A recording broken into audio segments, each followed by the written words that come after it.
Assalamualaikum warahmatullahi wabarakatuh. Bismillahirrahmanirrahim. Alhamdulillahi rabbil alamin. Wa bihi nasta'inu ala umurid dunya waddin.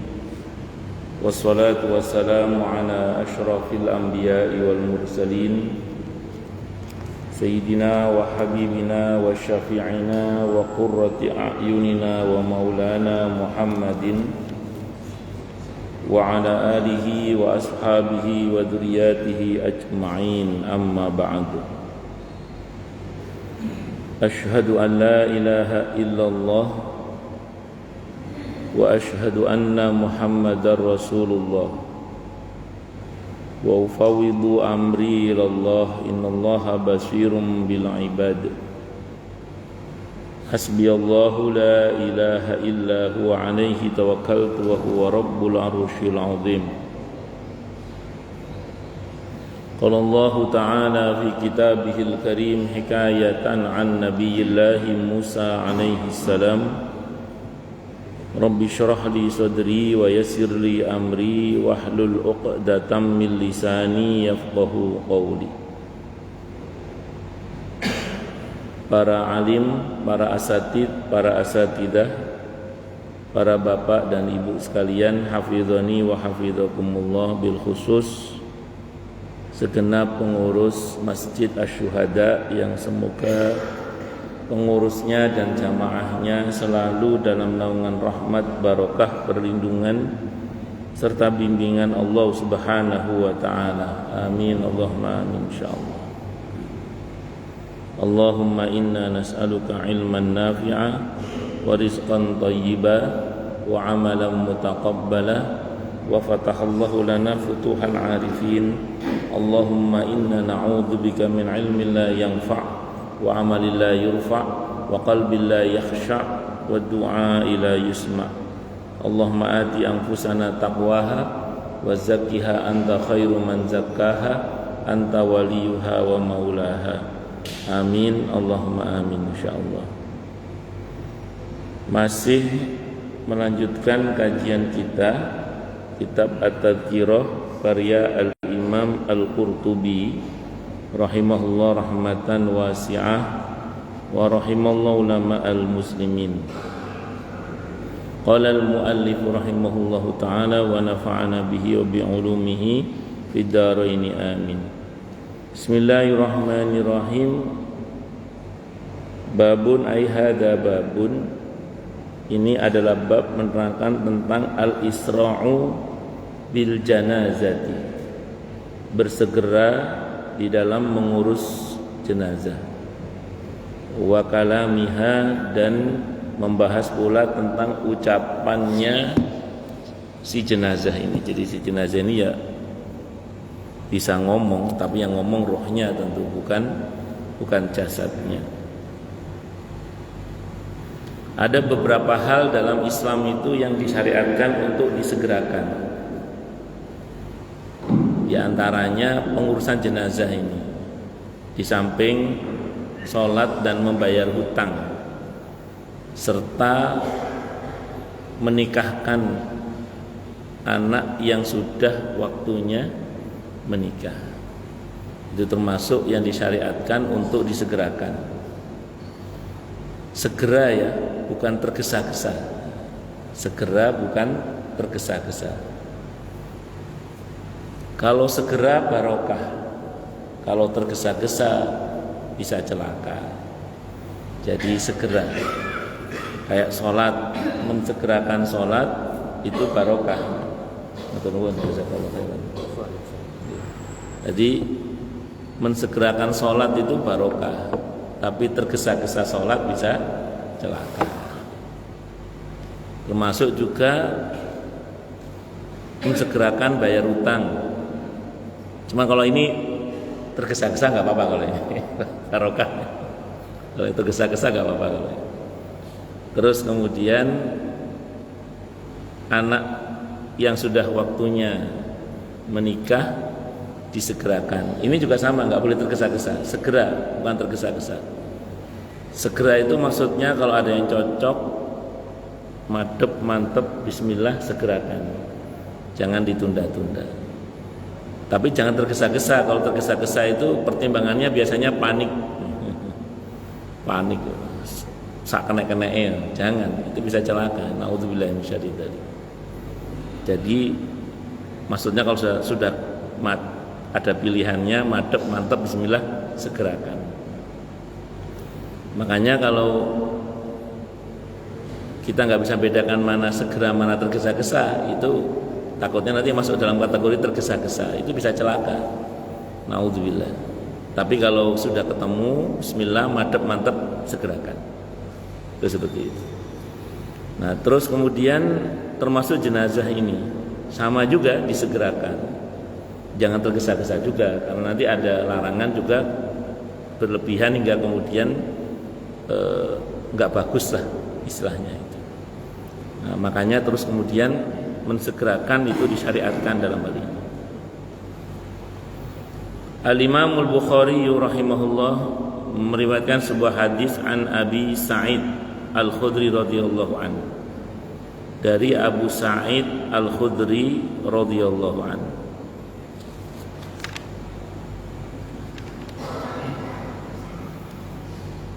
Karena Nabi adalah siapa Nabi kita Muhammad sallallahu alaihi wasallam, yaqulu, beliau bersabda. Apa sabdanya? Idza wudi'atil janazatu, apabila jenazah telah diletakkan, wahtamalaha rijalu ala a'naqihim, dan para lelaki sudah mulai memikulnya di leher atau di pundak-pundak mereka, di bahu-bahu mereka.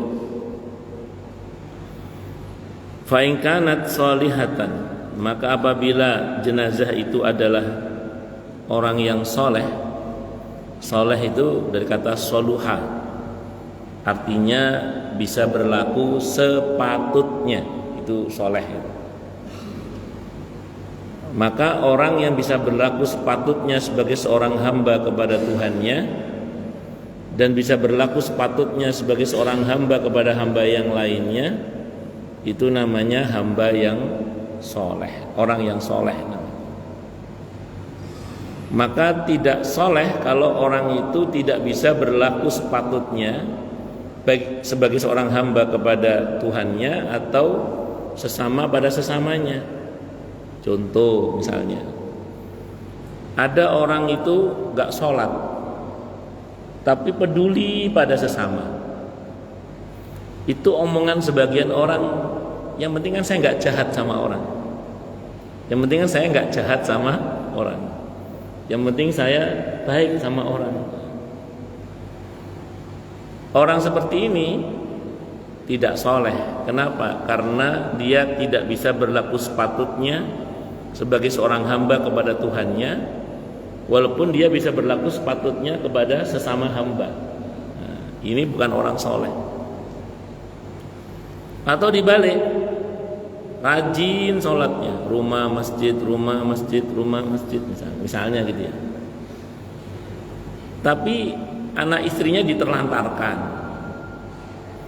dia nggak mau berusaha mencari nafkah untuk anak istrinya, padahal dia mampu, bukan tidak mau, tapi mampu. Maka orang seperti ini juga bukan orang yang saleh. Kenapa? Karena dia tidak bisa berlaku sepatutnya sebagai seorang suami kepada istrinya atau sebagai seorang tua kepada anaknya. Nah, makanya tidak disebut sebagai orang yang saleh. Maka salih itu dari kata soluha, yang berarti bisa berlaku sepatutnya, baik hubungannya dengan Allah maupun dengan sesama. Karenanya syarat kemuliaan seseorang itu dalam Islam antara lain harus baik hubungannya dengan Allah dan harus baik hubungannya dengan sesama sekaligus, tidak boleh dipisah. Sebagaimana firman Allah dalam Al-Quran di surah Ali Imran ayat 112 itu, wa dhuribat alaihimud dhillatu aynama thuqifu illa bihablim minallah wa hablim minan nas. Itu ditimpakan kehinaan dimanapun mereka berada kecuali dengan tali hubungan baik mereka dari Allah dan tali hubungan baik mereka dari sesama. Maka untuk menjadi mulia harus baik hubungannya dengan Allah dan harus baik hubungannya dengan sesama sekaligus, tidak boleh dipisah. Sekaligus, tidak boleh dipisah. Itu yang istilah orang sekarang soleh secara ritual dan soleh secara sosial. Tapi dua-duanya harus, tidak boleh dipisah. Makanya 82 kali dalam Al-Quran perintah sholat itu diulang dengan zakat 82 kali. Sholat hubungan kita dengan Allah, zakat hubungan kita dengan sesama. Di dalam sholat sendiri diawali dengan takbir, diakhiri dengan salam. Takbir hubungannya dengan Allah, salam kanan kiri hubungannya dengan sesama. Itu seperti itu. Karena memang dua-duanya harus itu. Allah maunya dua-duanya harus. Jadi kalau mau disebut sebagai hamba Allah yang soleh, harus bisa berlaku sepatutnya sebagai hamba kepada Tuhannya, dan harus bisa berlaku sepatutnya sebagai seorang sesama kepada sesamanya. Harus, tidak boleh dipisah, harus sekaligus, harus. Qalat, berkata jenazah tadi, ini dalam hadis Bukhari ini ya. Apa kata jenazah tadi? Tentu yang ngomong bukan jasadnya ya, jasadnya sudah mati. Ini yang ngomong ruhnya. Kata jasad itu, kata jenazah itu, qaddimuni, qaddimuni, cepetan, cepetan. Qaddimuni, qaddimuni, ayo dulukan saya, cepetan, cepetan, cepetan. Andaikan kita mendengar itu ngomong gitu dia. Wa in kanat ghairu shalihatin, dan apabila jenazah itu ghairu shalihatin, enggak soleh, maksudnya orang yang enggak baik. Qalat, maka berkata siapa jenazah tadi, ya wailaha aina tadhhabuna biha. Aduh, celaka ini. Mau kamu bawa kemana jenazah saya ini? Mau kamu bawa kemana jenazah saya ini?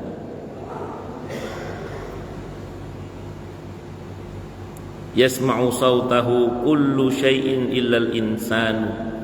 Mendengar ucapan jenazah ini segala sesuatu kecuali manusia. Di riwayat yang lain ada tambahan dan jin, manusia dan jin. Jadi manusia dan jin itu tidak bisa mendengar suara jenazah ini. Tapi selain itu segala sesuatu itu mendengar suaranya itu. Walau sami'ahu, kata Nabi Muhammad, andaikan manusia bisa mendengarnya, la so'iqah, pastilah dia akan pingsan atau bahkan mati. So'iqah itu bisa berarti pingsan, bisa berarti mati. Andaikan bisa mendengar suara jenazah yang teriak tadi itu. Waqad taqaddama min hadisi Anas, dan sudah berlalu hadis yang serupa dari hadis Anas ibn Malik radhiyallahu an, annaha, sungguhnya jenazah itu taqulu, dia berkata, ya ahli, di atas keranda itu dia teriak, ya ahli, wahai keluargaku, wa ya waladi, wahai anakku. Allah. Dan lengkapnya hadis sudah kita sebutkan sebelumnya. Allah. Jadi ketika orang itu meninggal dunia, di dalam hadis Bukhari, Muslim, dan beberapa rawi yang lain, 3 yang mengantarnya, 2 pulang, 1 menetap. Oh, ini kampanye nggak boleh nyebut angka ya. Tapi tidak apa-apa, ini pengajian ya. Nggak, ini nggak ada hubungannya dengan nomor-nomor yang ada ya, mohon maaf ini. Jadi yang mengantarkan jenazah itu 3 kata Nabi. 2 pulang, 1 menetap.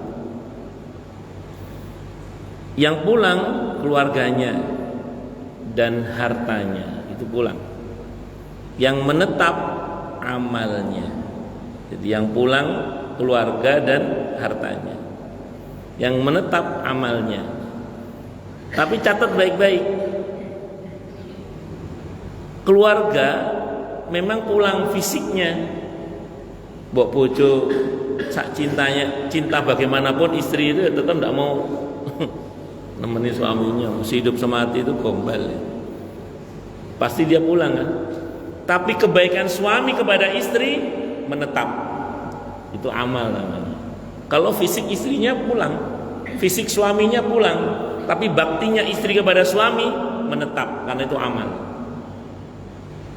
Anak-anaknya fisiknya pulang, tapi kebaikan si bapak kepada anak, kebaikan si ibu kepada anak menetap. Kalau dia seorang anak, orang tuanya pulang, ibunya pulang, tapi kebaikan anak ini kepada orang tuanya menetap. Maka keluarga memang pulang tidak menemani kita, tapi kebaikan kita kepada mereka menetap menemani kita, dan itu pahalanya besar.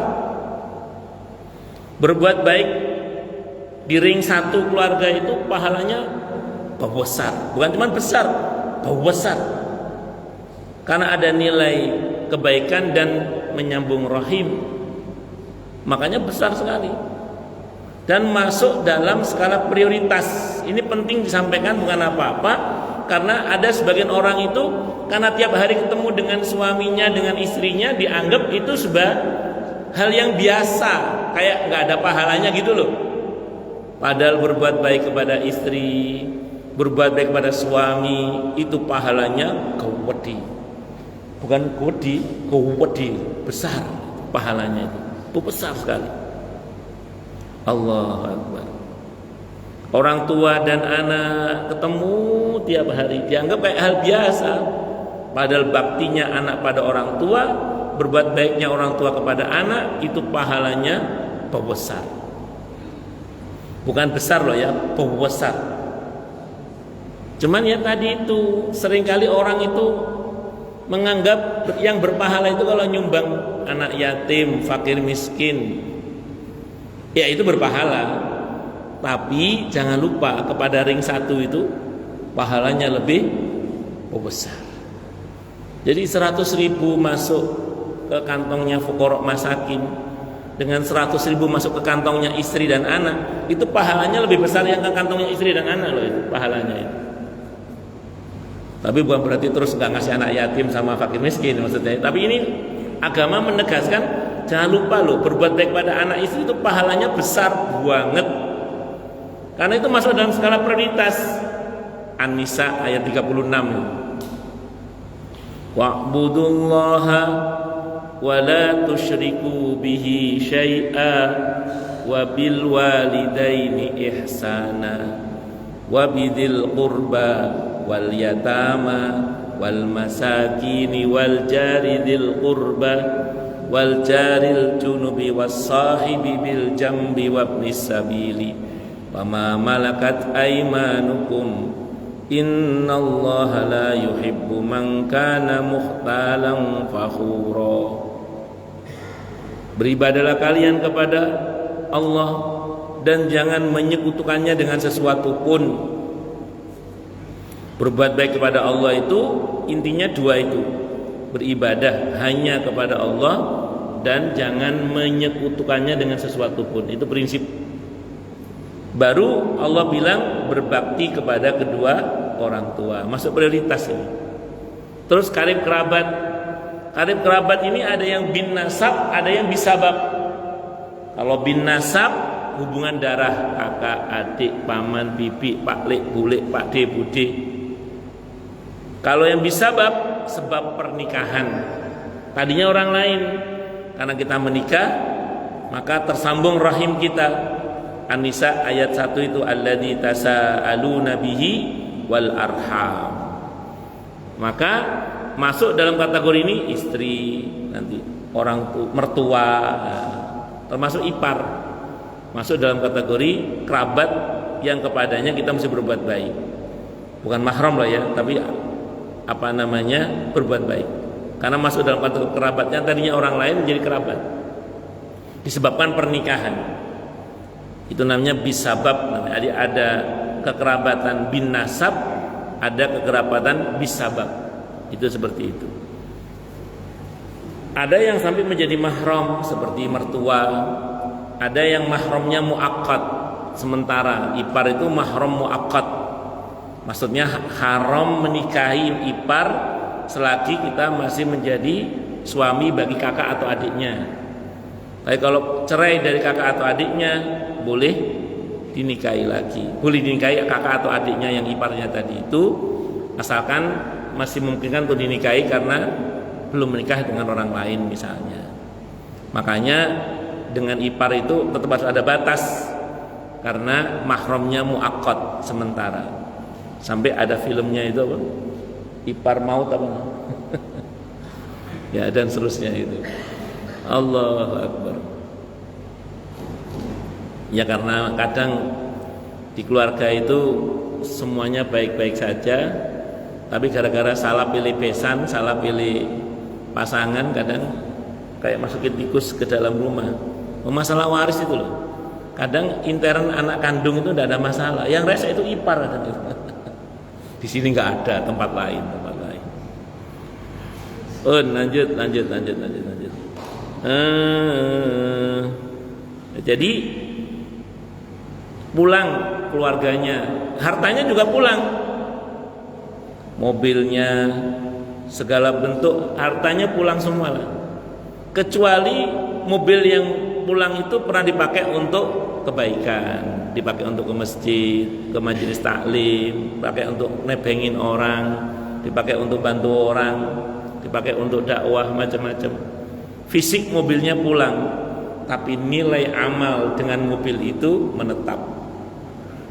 Mungkin uangnya, hartanya juga pulang, bahkan memang gak ikut uangnya di tabungan, tapi ketika dia pernah berbuat baik dengan hartanya itu, maka itulah yang menetap. Nah, saya pernah tanya orang, menetapnya amal itu dari kapan, Ustaz sebenarnya? Jadi kita ini dibersamai amal itu dari kapan sebenarnya, Ustaz? Kita ini. Maka saya jawab dari sekarang, bahkan dari sekarang. Jadi jangan bayangkan amal itu baru mulai menemani kita saat kita sudah mati. Enggak. Dari sekarang pun amal kita sudah menemani kita. Saya ulang ya, dari sekarang pun amal kita sudah menemani kita. Kan ada banyak keutamaan, seperti barang siapa yang ingin diluaskan rizkinya dan dipanjangkan umurnya, maka sambunglah kekerabatan atau rahim. Sedekah itu bisa menolak bala misalnya. Terus kemudian macam-macam lah, banyak. Nah, di situ menunjukkan bahwa dari sekarang pun amal kita ini sudah menemani kita. Itu baik amal baik maupun amal buruk. Kalau amal baik, otomatis kembali kepada kita dalam bentuk kebaikan masih kali 10. Dalam bentuk kebaikan masih kali 10. Itu seperti itu. Kalau keburukan juga sama, akan kembali kepada kita juga. Faman ya'mal mithqala dzarratin khairan yarah, wa may ya'mal mithqala dzarratin syarran yarah. Semuanya akan kembali pada kita. Sehingga dikatakan dalam pernyataan Abu Laits As-Samarqandi rahimahullah dalam kitabnya Tanbihul Ghafilin, beliau mengutip penjelasan Sayyidina Ali bin Abi Thalib radhiyallahu anhu saat menjelaskan firman Allah dalam Al-Qur'an di surah Hamim As-Sajdah, surah ke-41 ayat 46 itu. Apa kata beliau? Ma ahsantu ila ahadin wa ma asa'tu ilaihi li anna Allah yaqul man amila salihan fali nafsi wa man asaa fa 'alaiha in ahsantu ila ahadin faqad ahsantu ila nafsi wa in asa'tu ila ahadin faqad asa'tu ila nafsi. Kata beliau, aku tidak pernah berbuat baik pada orang lain, aku juga tidak pernah berbuat jahat pada orang lain, karena Allah telah berfirman yang artinya siapa yang berbuat baik maka manfaatnya untuk dirinya sendiri, dan siapa yang berbuat jahat maka dosanya juga untuk dirinya sendiri. Jadi kata beliau, kalau aku berbuat baik pada orang lain, berarti aku sedang berbuat baik pada diriku sendiri. Kalau aku berbuat jahat pada orang lain, berarti aku sedang berbuat jahat pada diriku sendiri. Makanya tampaknya saja kita menolong orang lain, tapi tanpa kita sadari pertolongan itu kembali pada diri kita sendiri. Hadisnya Sahih Muslim, wallahu fi aunil abdi ma kana al abdu fi auni akhi. Allah itu senantiasa membantu hambanya selagi hamba itu peduli membantu saudaranya. Jadi tidak jarang urusan kita dibantu beres oleh Allah bersamaan dengan kita membantu membereskan urusan orang lain. Kelihatannya saja kita mendoakan orang lain kebaikan, tapi tanpa kita sadari doa itu kembali pada diri kita sendiri. Karena di atas kita ada malaikat yang mengatakan walaka mislu dzalik, bagimu seperti itu juga. Nah, sehingga tidak jarang hal-hal yang baik yang terjadi pada kita hari ini itu bisa jadi, tentu semua dengan izin Allah ya, semua dengan izin, bisa jadi itu karena kita pernah mengharapkannya terjadi pada orang lain. Jadi hal-hal yang baik yang terjadi pada kita hari ini tentu semua dengan izin Allah, bisa jadi itu terjadi secara sunatullah sababiyahnya karena kita pernah mengharapkannya terjadi pada orang lain. Jadi kita berharapan baik untuk orang lain, ternyata harapan itu kembali pada diri kita sendiri. Allahu Akbar.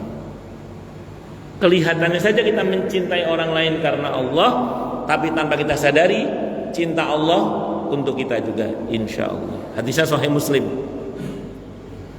Ketika ada seseorang yang ingin mengunjungi saudaranya, Allah utus satu malaikat untuk menghadang dia di perjalanan. Kata malaikat itu, Anda mau kemana? Saya mau menemui saudara saya di kampung ini. Apakah ada kepentingan duniawi yang Anda harapkan? Oh tidak. Saya mendatangi keluarga saya, saudara saya ini semata-mata karena saya mencintai dia karena Allah. Kata malaikat, saya utusan Allah, saya diperintah untuk memberitahu Anda bahwa Allah mencintai Anda sebagaimana Anda mencintai saudara Anda karena Allah. Allahu Akbar. Jadi semua kembali ke kita. Tidak usah di dunia, di sekarang di dunia. Tidak usah nunggu di akhirat, di dunia pun sudah kembali ke kita. Tapi sebaliknya, kalau kita berbuat jahat pada orang lain, maka amal itu juga kembali pada kita. Tidak usah nunggu di akhirat, di dunia pun sudah kembali. Cashnya nanti di akhirat. Nah, tadi kebaikan juga gitu, itu hanya DP aja, cashnya nanti di akhirat. Allahu Akbar. Ada sebuah riwayat riwayat At-Tirmidzi, hadisnya gharib tapi maknanya sahih. Karena nanti sesuai dengan hadis yang sahih riwayat Abi Dawud. Nabi bersabda, kama qala, man ayyara akhahu musliman bidambin taba anhu lam yamut hatta yaf'alahu. Barang siapa yang menghina saudaranya sesama muslim dengan satu perbuatan dosa yang dia telah bertobat darinya, apalagi tidak pernah berbuat, maka yang menghina itu tidak akan mati-mati sebelum melakukan hal yang sama. Kenapa maknanya hadis ini sahih? Karena sudah hadis sahih riwayat Abi Dawud. Ketika seseorang melaknat saudaranya, maka laknatnya terbang ke langit. Sampai di langit ditolak, dibanting ke bumi. Sampai di bumi ditolak, dia berputar-putar. Kata Allah, serahkan kepada yang dilaknat, ternyata enggak pantas, maka dikembalikan laknat itu kepada yang melaknat itu sendiri. Allahu Akbar. Saya pernah tahu secara langsung, saya pernah tahu ada seorang pengemis di daerah Jakarta Utara, suami istri. Sekarang udah meninggal dua-duanya. Buta, suaminya buta. Suaminya ini buta. Nah, setelah istrinya mati, istrinya meninggal. Terus suaminya itu nggak bisa ngemis lagi lah karena udah ada yang nemenin kan. Terus minta kawin lagi, sama anaknya nggak boleh. Terakhir mati bunuh diri, naudzubillah min dzalik. Orang setempat cerita Ini dulu orang ini Ustaz, dulu melek biasa dia. Melek biasa gitu. Cuman dia dulu punya bapak Ustaz. Bapaknya udah tua. Namanya orang tua kan kadang nggak kelihatan tahu apa. Kalau ngatain bapaknya gini, mata lo buta Pak. Mata lo buta Pak. Sering ngatain bapaknya matanya buta. Begitu bapaknya meninggal, dia yang buta. Jadi ucapannya kembali pada dirinya sendiri. Nauzubillahi minasyaitonir rajim. Saya pernah tahu juga, tahu langsung kenal kenal orangnya. Ada ibu-ibu usianya mungkin udah 70 tahun lebih. Kalau tinggal di rumahnya takut dibunuh sama anaknya. Anak-anaknya kalau anak laki-lakinya kalau datang nanya sertifikat rumah, mau dijual sama anaknya. Kalau nggak dikasih mau dibunuh ibunya. Maka ibunya ini lari ke rumah anaknya yang lebih tua.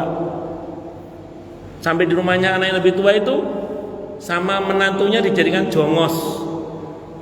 Suruh nyuci, suruh ini macam-macam. Naudzubillah misalnya tadi. Kasihan pokoknya. Terus saya dapat informasi untuk pelajaran ini ya. Nah, orang setempat juga yang cerita. Dulu dia ke ibunya juga begitu, Ustaz. Dulu dia juga ke ibunya begitu. Jadi orang ini ke ibunya dulu begitu. Bisa dipahami maksudnya? Sekarang anaknya begitu ke dia. Itu kan balasan amal. Fa may ya'mal mithqala dzarratin khairan wa may ya'mal mithqala dzarratin syarran. Saya dulu ada santri yang ikut saya itu, kalau saya ngajar kemana ngikutin saya terus. Selama 2 tahun kurang lebih ngikutin saya. Suatu saat ada kejadian yang kurang enak lah gitu. Di tengah-tengah saya bonceng itu dia ngomong sama saya, Pak Ustadz berdoa saja. Apa? Berdoa apa? Semoga tidak ada beling pecah di tengah jalan. Oh ya udah kita berdoa. Emang kenapa? Kok nggak ada beling pecah tengah jalan? Dulu semasa jahiliyah di antara kerjaan saya mecahin beling tengah jalan. Karena sebelumnya ada kejadian nggak enak yang hubungannya dengan amalan dia gitu. Terus berdoa, nyuruh saya berdoa semoga tidak ketemu beling pecah di tengah jalan. Rupanya kerjaan dia dulu di antaranya ketika masih jahiliyah mecahin botol tengah jalan. Apa tujuannya nggak paham. Tapi satu udah tobat ya. Alhamdulillah nggak ketemu. Jadi kalau sudah tobat insya Allah nggak dibalas. Kalaupun dibalas diringankan oleh Allah karena itu bagian dari pengampunan. Itu seperti itu. Allahu Akbar. Nah, nanti kalau sudah mati amal itu ini kenapa disebut maknanya menetap, dan ini sudah kita bahas hadisnya ya. Hadis Ahmad, Abi Dawud, Ibnu Majah, hadis sahih dari semua jalur periwayatannya. Allah jelmakan amalnya dalam bentuk malaikat. Di hadis sependek yang saya baca tidak sebutkan nama malaikatnya, tapi para pensyarah hadis menyebutnya malaikat ruman.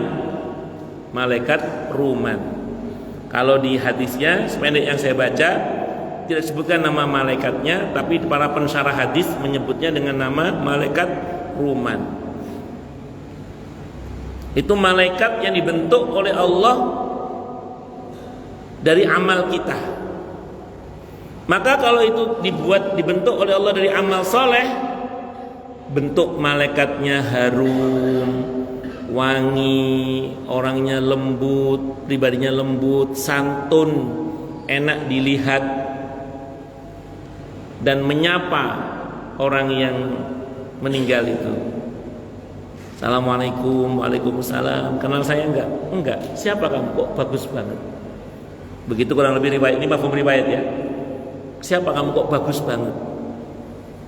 Kalau ini modifikasi ya, tapi kira-kira ini mafhum riwayatnya kurang lebih gini. Masa enggak kenal sama saya? Enggak. Siapa sampean? Kamu yang sering ikut kuliah subuh itu loh. Oh. Kamu yang baca Quran itu loh. Oh, itu. Jadi saya enggak ada O-nya, itu modifikasi. Ini mafhum riwayat namanya. Artinya apa? Saya amal kamu. Sewenang. Dan amal itu menemani orang ini sampai hari kiamat, dan menantinya di hari kebangkitan. Jadi ketika orang itu bangkit, amalnya sudah menanti dia di situ. Jadi amal itu terus mendampingi untuk membela orang ini. Kalau itu amal kebaikan. Bahkan dalam satu riwayat di sini ada kitab, di sini ada. Ketika malaikat mau mengambil tindakan pada kepalanya, sujudnya berkata, jangan. Di kepalanya ada saya itu. Senang sujud ya. Ketika malaikat mau mengambil tindakan pada tangannya, sodakohnya bilang, jangan. Di situ ada saya, ada sodakoh. Ketika malaikat mau mengambil tindakan pada kakinya, jangan. Di situ ada saya. Kakinya sering melangkah ke tempat-tempat yang baik yang Allah ridhoi. Pokoknya amalnya membela dia.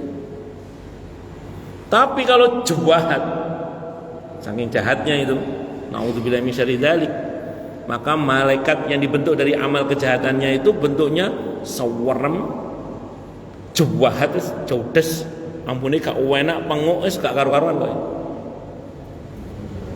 Sehingga ketika orang malaikat yang datang, si mayit ini terganggu. Siapa kamu? Baunya gak enak. Tahu-tahu datang, siapa kamu? Kalau bahasa kita, alah masa gak kenal saya? Enggak, siapa kamu? Alah, enggak siapa? Itu loh yang kamu korupsi dana kampanye kemarin itu loh. misalnya kamu yang suka ngegosip itu loh, kamu yang suka khianat itu loh, ternyata dosanya. Ini mafhum riwayat ya. Kalau riwayatnya nggak gitu-gitu amat, tapi serem betul. Maka kemudian ini suruh pergi nggak mau. Lah aku amalmu kok. Aku ini amalmu, nggak mau pergi dia. Yang ini alih-alih membela, malah jadi, kalau orang Jawa bilang malah jolongkrokna yuk, napa? Malah jadi supporternya malaikat, antem, ayo pukul, hajar, nggak dibela. Kenapa? Karena amal kejahatannya. Allah, kalau amal kebaikan membela, kalau ini enggak. Bahkan, ayo pukul aja, hajar aja. Mau suka gibah ini, suka mitnah ini, suka menyebar berita bohong ini, sikat aja habis ini. Naudzubillahi min syarri dzalik. Itu nanti begitu bangkit, amalnya sudah menanti di atasnya. Maka dikatakan yauma idzi yasdurun nasu ashtatan liyurau a'mala. Azalzalah. Pada hari di mana manusia keluar dari kuburnya dengan bentuknya yang bermacam-macam itu, liyurau a'malah, agar diperlihatkan kepada mereka amal-amal mereka akibat dari perbuatan mereka. Allahu Akbar. Al-Bukhari, Al-Imam Al-Bukhari rahimahullah telah meriwayatkan hadis juga an Abi Hurairah, dari Abi Hurairah radhiyallahu anhu, anin Nabi, dari Nabi kita Muhammad sallallahu alaihi wasallam, qala, beliau bersabda, asri'u bil janazati, bersegeralah kalian dengan jenazah, untuk ngurus jenazah maksudnya. Fa in taku salihatan, maka apabila jenazah itu adalah orang yang saleh, fa khairun tuqaddimunaha ilaihi, maka itu adalah sebuah kebaikan yang telah kau buat kepada dia. Wa in taku siwadali, kalau dia termasuk orang yang tidak saleh, fasyarrun tad'unahu an riqabikum, maka itu adalah sebuah keburukan yang telah kalian letakkan dari pundak-pundak kalian. Kharajahu Muslim aidan, Imam Muslim juga mengeluarkan hadis ini. Jadi kalau kita mensegerakan pengurusan jenazah, itu berarti kita telah berbuat baik kepada yang bersangkutan. Dan kalau ternyata jenazah itu orang yang jahat, maka kita segera melepas beban kita dari orang yang jahat itu. Itu kata Nabi dalam hadis ini, aukamakal. Nah, kalau untuk jenazah yang baik, begitu dia dimakamkan, kalau dia orang yang baik, dia akan segera merasakan nikmat kubur. Sementara kalau yang jahat, dia akan segera merasakan siksa kubur. Wis karuan wis. Itu seperti itu. Biasanya ada pertanyaan agak usil juga. Kalau nggak ada kuburannya gimana, Ustaz? Di sini terangkan, itu yang hadis tentang dimakamkan terus sekian langkah pergi para pentakziahnya datang malaikat, itu mati yang normal. Mati yang nggak normal, yang nggak ada kuburannya, kata Imam Al-Qurtubi, tetap SOP barzah berlaku. Hanya memang tidak ada penjelasan berapa lama. Kalau yang dimakamkan kan begitu yang meninggal, yang takziah pulang, itu malaikat mulai datang. Kalau yang itu belum ada penjelasan, tapi tetap SOP kubur berlangsung. Jadi SOP barzah tetap berlaku, termasuk pertanyaan kubur, kecuali dia bebas fitnah kubur itu. Jadi walaupun yang jenazahnya ditaruh di atas muka bumi itu yang nggak dimakamkan di beberapa daerah karena tradisi tertentu, itu jangan dikira malaikatnya nggak datang, tetap datang itu. Itu seperti itu. Cuman ya karena itu kejadian rohani kita tidak tahu. Allahu Akbar. Faslun ay hadza faslun wallahu a'lam bisawab. Ini enggak pakai tanya jawab. Kenapa? Ada. Oh enggak ada. Karena mau ada yang ikrar syahadat. Oh, ya sudah, kalau enggak ada langsung kita tutup. Kenapa? Saya lanjutkan lagi. Orangnya udah datang? Belum datang orangnya.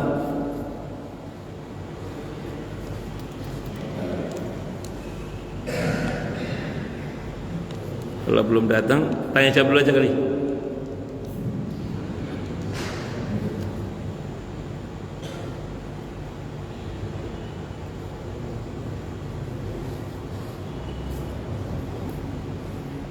Kalau nggak ada saya teruskan apa tanya jawab?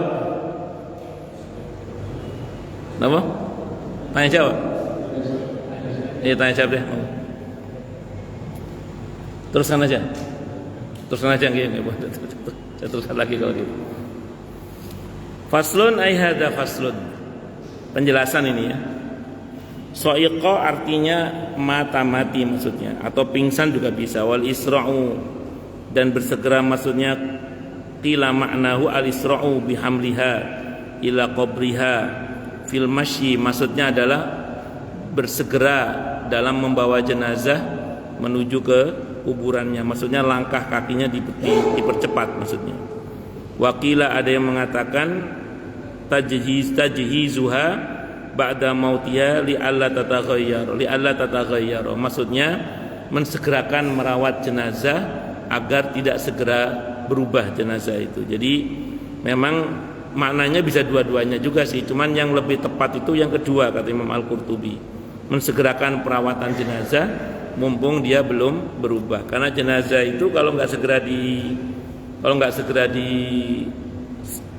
dirawat atau nggak segera dimandikan, dikafani, itu cenderungnya dia akan menjadi berubah. Makanya terus kemudian dia harus segera dirawat jenazahnya itu. Nah, terus kemudian wal awalu adharu lima rawahu an-Nasa'i. Walaupun maaf saya salah tadi. Makna yang pertama tadi itu lebih tepat, yaitu mensegerakan melangkahkan kaki untuk ke pemakaman, disegerakan. Kayak ambulan itu ya cepat itu kalau mau memakamkan, itu sunnah itu. Qala, oh ini sudah datang ya. Saya kira cukup aja ya. Sampun darau.